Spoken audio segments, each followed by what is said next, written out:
What's going on, bottom line viewers? It's Mitch back here with another NFL Best Bets video. In this video, Conference Championship Sunday, the AFC Championship, the NFC Championship, my 5 favorite picks for Conference Championship Sunday, taking a look at the over-unders as well as my picks versus the spread, and we're capping that all off, as always, with the teaser of the week. Before we get started, make sure that you do spike that like button. Don't forget to subscribe to the channel for more BLV NFL betting just like this. Also, get in that comment section and let me know your best bet for Conference Championship Sunday. If you want more bets from me, head over to Patreon. Link in the description. I'll also leave it at the top of the comments section. My Patreon, $5 a month, gets you all of my bets that I place my real money on every week. So check that out. And for February, the Super Bowl's coming. So that's going to be real exciting. Check out Patreon, link in the description. Let's get to the 5 favorite picks. Let's kick it off with the AFC Championship game. For a team that beat the Chiefs. They beat the Chiefs. I know you forgot, but the Bengals beat the Chiefs in Week 17. And I understand I'm picking the Chiefs to outright win this game. Most people are, most people should. But 7.5 points for a team led by Joe Burrow with this offensive explosive ability. Jamar Chase, who literally could not be stopped in their last matchup. 7.5. You get that nice little hook as well. It's just too much disrespect for Cincinnati and especially their offense and their quarterback. Look, I think the Chiefs, again, are the better team. They should probably win. This game is in Arrowhead. But man, 7.5, it's just too many points to pass up. Now let's break it down. Kansas City was leading the Bengals 28-17 at half, Week 17. And that's what everybody's talking about. But people failed to mention that the Chiefs only scored 3 points in the most recent half between these two that we saw. They only scored 3 points in that entire half. That half was dominated by Cincinnati. And Kansas City is known as a team that can turn it on and score in a hurry. The same thing can be said about the Bengals. They can win from out in front, they can win in a comeback, and they can scare you and cover the back door in this type of situation. Now, one of the keys to beating the Chiefs over the years, especially this year it feels, is to be able to slow down Travis Kelce and Tyreek Hill. In their first game, the Bengals did a very good job of that. In fact, they not just slowed down one of them, they slowed down both of them, Hill and Kelce. In Week 17, Kelce caught 5 of 7 targets for just 25 yards. That's it. And yes, he had a touchdown, but that's the second lowest total in a game this season for Kelce. Now, Tyreek Hill, you would think if Kelce's shut down, Hill would go off. Well, he was held to 6 catches for 40 yards on 10 targets. That's pretty wild. That's only one of 2 times all year that Hill was targeted 10 plus times and finished with fewer than 50 yards. So the Bengals have had the puzzle solved of the 2 dynamic weapons of the Chiefs. Can they replicate that is the question. Now, I would say they have a greater chance of replicating their success versus Tyreek Hill because Tyreek Hill is a downfield target more so than an underneath target. I think Kelce will get his in the middle of the field, but the ability from the free safety spot that Jesse Bates has, the range he has, the speed he has, is a great piece for the Bengals to be able to cover up the deep part of the field from Tyreek Hill, from burning the Bengals' secondary and defense. Now, that is something defensively that makes me say that the Bengals do have a shot of slowing down this offense at least a little bit to be able to pull off the upset or keep it within 7.5. Now, another key element here is going to be the duo inside for the Bengals defense. BJ Hill and DJ Reader are both monsters in the running game. And why they're important is not because the Chiefs are a great rushing team like the Titans. The Bengals did a good job. It's because if you can just single-handedly with your front four slow down a rushing attack without having to put more eggs in the stop-the-run basket, it opens up more tools, right? You've got 11 players on the field.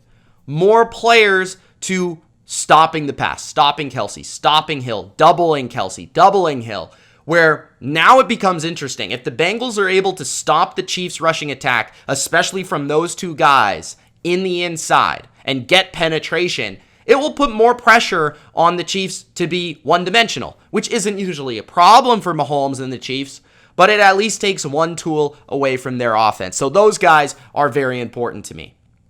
The Bengals do have better cover corners than the Bills. I think a big thing that's been thrown out here this past week is that the Bills had the number one defense in the NFL. And I'll say this. One, they did with Tre'Davious White. First. Second, they didn't have Tre'Davious White. Third, okay, there wasn't really a great defense this year. And really, it was matchup based. And when we watched the Bengals play the Chiefs, they actually match up a tad bit better than the Bills do. The Bills, from a speed perspective, Sean McDermott brought it up in his presser, they don't have the speed. They don't have the man cover corners. They don't have a fantastic pass rush. They've been a little bit overrated all year. Cincinnati might be a little bit underrated from the defensive side of the football, at least when it comes to slowing down the run. Trey Hendrickson's a pretty good pass rusher. Jesse Bates a good safety. Von Bell's a good safety. And their corners are deep. They've got a deep corner position, and they can play man. They can play zone. Their defense diagnoses well. They're well-schooled. And I feel like this is a defense that it's not one of the best in football, but it's not too far off talent-wise from Buffalo. So to really be scared because of this defense, I don't think is the reason why you would take the Bengals to cover this game. The reason you would take the Bengals to cover this game is because of their offense. Joe Burrow, this weaponry, and specifically what he was able to do versus the Kansas City Chiefs late this season. Remember, this was a game in Week 17. Not that much has changed, especially from the defensive side of the football for Kansas City. Kansas City's defense, in games where they have played non-Big Ben quarterbacks, they've allowed over 30 points per game. 30 points per game in their last 4 games. They've allowed over 400 yards per game in their last 4 games. So the Chiefs' defense is maybe a tad overrated. Remember when they had that amazing run? Well, I don't think it's quite that good. They were just playing not very good competition and eating the Raiders alive because for whatever reason they're fantastic versus the Raiders. But this is the Bengals. So you got to deal with a different attack here. And why was Burrow with over 400 yards and Jamar Chase a rookie record receiving yards in a game? Why was he so successful and they so successful? Well, it's because the Chiefs play a lot of man coverage, and the Bengals are very good versus man coverage. The Chiefs had the 6th most highest percentage of man this year, and the Bengals are number 1 in yards per attempt with 11 yards per attempt versus man coverage. So Burrow eats man coverage. He's also fantastic in the middle intermediate range, 10 to 19 yards, where he has near a perfect passer rating, about 154 passer rating this season since week 7. He also leads the NFL. So the Bengals, specifically what they do well offensively, they've got great receivers who can separate versus man coverage, especially Jamar Chase. You've got to double him. You've got to respect him. And then it forces the Chiefs out of what they do well, which is man, because they can't cover these guys across the board, so they've got to shift into zone. And then you've got to deal with, okay, Joe Mixon's a pretty good rushing attack. You've got to deal with the timing of Joe Burrow picking you apart versus zone. And then you got to deal with T. Higgins and Tyler Boyd. So this is just a lot of weaponry. CJ Uzoma has been a weapon for them. So the Bengals should be able to move the ball as long as they can decently protect Joe Burrow in this game. Decently. We saw this guy perform with 9 sacks, and the Chiefs front's good, but it's not the Titans front. So expect the Bengals to score, keep this one close, and you know that Cincinnati is a team that will fight. They've got a lot of heart, and that's why I like, even if they're down, to be able to get this on a back door. So give me the 7.5 with the underdog Bengals on the road. In terms of the total on this game, it's the over. Let's not complicate things here. I love the over in this game. The Chiefs, the Bengals. Mahomes plus Burrow equals over. There's nothing else that needs to be said. Too many weapons, too great of quarterbacks, and it's a spotlight game. It's a big setting. And I could see any game script for this to happen as well, which I love. I could see the Chiefs getting big out in front and the Bengals storming their way back and pouring on points in the fourth quarter. I could see the Bengals getting out in front and Mahomes pulling one of his classic comebacks. I could see it being close throughout where each team is trading scores back and forth. What I can't see in this game is a slugfest. I can't see it. I can't see a low-scoring game. So I'm going with the over in this one. Before we get to the NFC Championship game, one of my favorite things to do throughout the playoffs is head over to Underdog Fantasy and play the pick'ems each and every week. Wild card, divisional round. I get over there, I put together my nice little pick'em parlay. I look at my favorite over-unders, my favorite rival picks, and I piece together my parlay.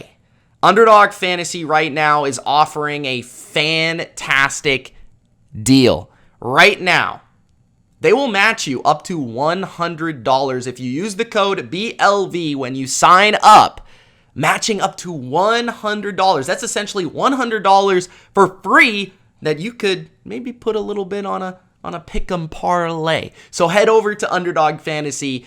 Link is in the description. Check it out for yourself. You can also download the app, which I personally use and love. It's very simple. It's very, very efficient and effective. And my favorite place to play fantasy right now and all year long is Underdog Fantasy. Link in the description. Use the code BLV when you sign up. Let's get to that NFC Championship game. And my pick for the NFC Championship game is the San Francisco 49ers. Again, I'm going with the underdog here, and I'm going with the team that's getting the points. And this game, I think there's a greater case for it because the 49ers, guys, have beat the Rams 6 straight times under Kyle Shanahan versus Sean McVay. This is no fluke. This is 6 straight times. There is something to this matchup that gives an advantage to the Niners. And personally, what I believe it is, going back to week 18, watching the tape, it's the physicality. It's the physicality of the Niners and how they're able to whoop the Rams at the line of scrimmage on offense and on defense. Go back, watch that game in the second half.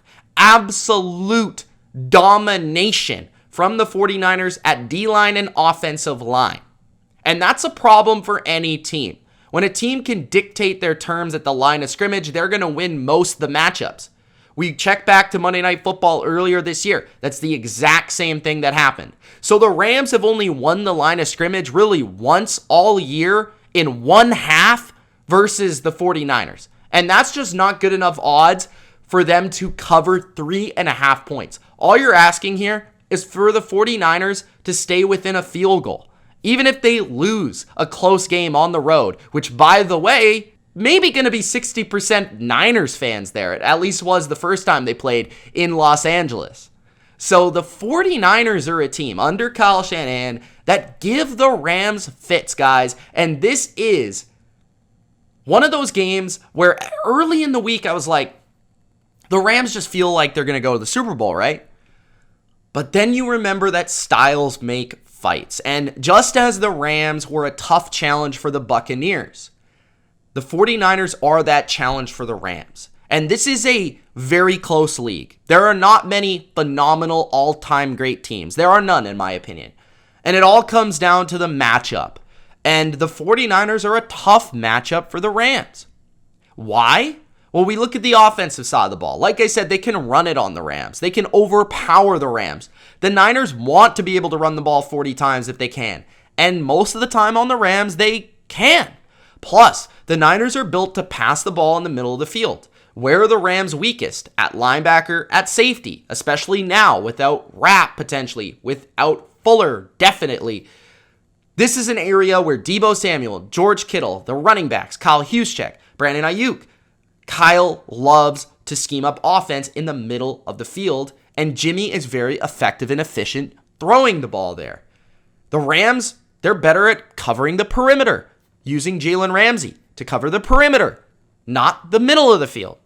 And I believe they can pass it, they can run it, they can mix solid pass-run balance in this game, and they can dictate their terms due to the ability to overpower the Rams D-line, which is more finesse than big, powerful dudes.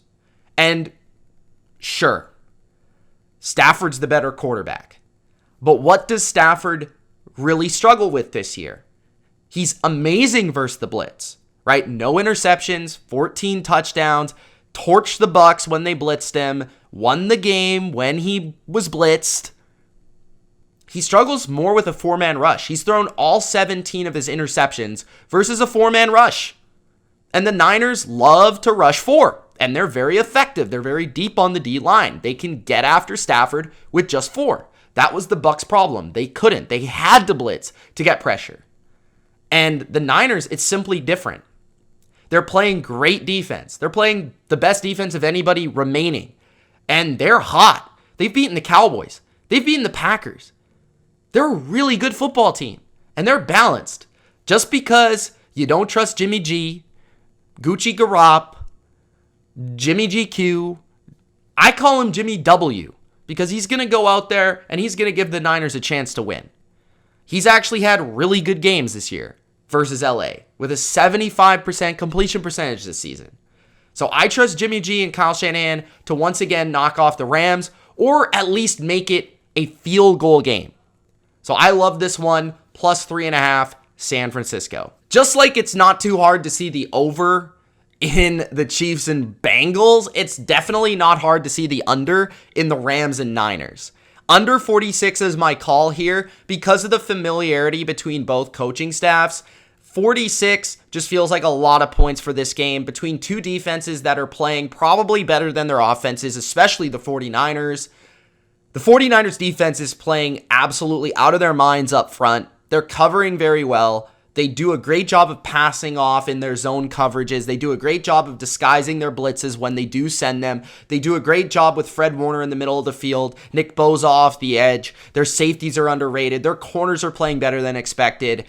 This is a defense that's going to give Stafford problems, and I believe the Rams are going to have to rely on their defense to get this job done, and their pass rush. They're going to have to do a good job on early downs to slow down Mitchell and Deebo out of the backfield running the ball, and then on third, Von Miller has to get to the quarterback. Leonard Floyd has to get to the quarterback. You know Aaron Donald is going to be getting after it, so this is a defense in the Rams that I love what I saw versus Tampa Bay. I think if they can get advantageous early down position into third down and long, this will give them a great opportunity to slow down the Niners' attack. So personally, I love both the defenses and how they're playing, and that's why I am on the under here.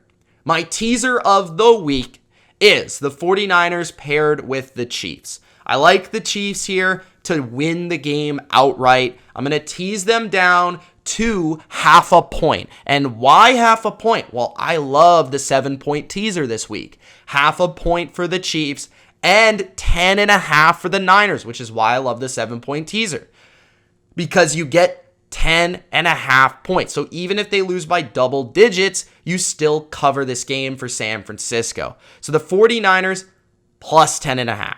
The Chiefs minus 0.5 point is the teaser of the week. Those are my recommendations and my 5 favorite picks for Conference Championship Sunday. Again, guys, check out Underdog Fantasy. Check out Patreon. It's Mitch. Thanks for watching. Good luck with your bets. Peace.